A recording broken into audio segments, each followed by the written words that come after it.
Cleaning out the fanny pack. Cleaning out the fanny pack. Yeah. How did you get in here, Mr. Sneaky? And what else you got in here? Oh, a Dutch? Someone's off the wagon.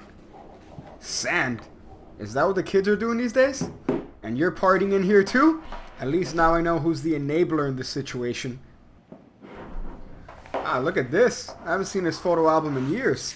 I remember when you got that Polaroid on credit. I still don't think you've paid it off completely though. I can't wait to see the memories we got here.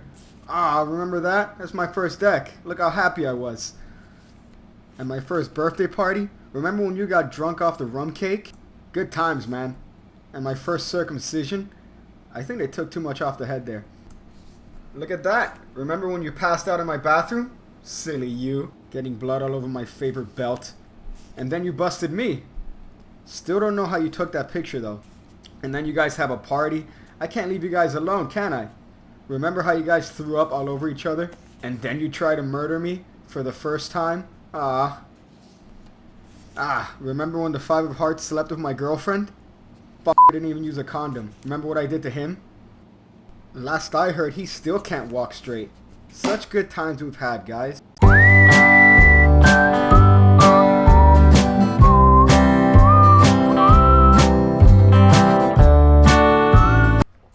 Motherfucker.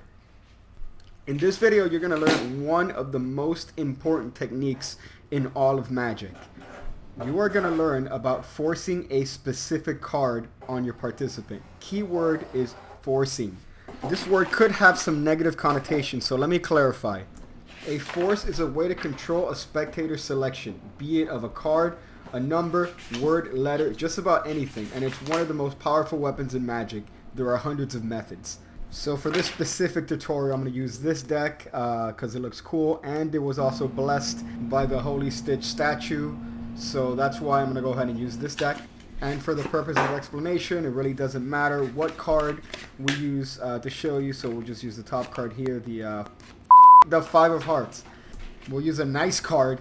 In this case, the Ace of Clubs will do just fine. So for this first card force, the Ace of Clubs will go on top of the deck. This deck gets placed on a table and they cut the deck wherever they want. After they do this, you're going to reach over, grab the other half, and just stagger it across their half like this.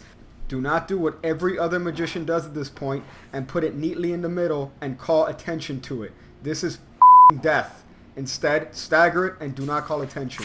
We're going to use our friend called time misdirection. This is just a fancy way of saying we're going to wait long enough so that the participant forgets which half is which. They are stupid idiots, so if you give it enough time, they are not going to know where the cut was actually made. So therefore, you can reach over and show them the card they cut to, and with enough time between, they'll think that card came directly from the middle. Now the question is, what do you say for time misdirection? Well, you could really talk about anything. You could talk about how fair the cut was, maybe you can ask them about their pet, maybe you could get a little bit more personal. It's really up to you the questions you ask. So the next force I'm going to show you, all you need to practice is this little move right here. Just practice running your thumb down the end of the deck. Here it is in slow motion. All you're doing is running your thumb along the extreme edge of the deck. Here it is one more time upside down for no reason. Here it is in Japanese. That might help. But pretty much you're going to run your corner, and wherever they say stop, you're going to flip over this half of the deck and present the top card. Let's go back. So one more time, what's happening is that wherever they say stop, you are revolving that half of the deck into your other hand and presenting the same top card to them.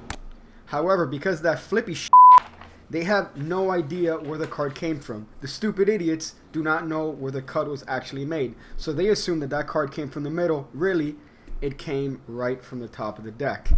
And you have successfully forced the Ace of Clubs, the original top card.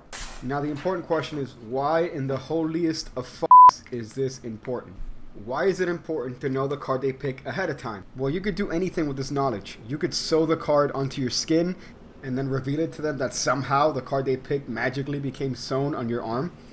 You could somehow sneak the card into their air conditioner, so when they look to see why it's broken, they find their selected card.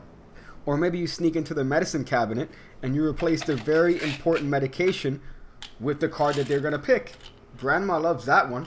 Or maybe you could put the card in the back of the toilet, so when they realize why the toilet's been f***ing up for months, it's because their chosen card has magically transported to the toilet. And while you're there, why don't you just replace the toilet paper with a duplicate of their selected card? That way they'll never forget you. Get the fire department involved as well when you put it in their oven. Put it in their mouse.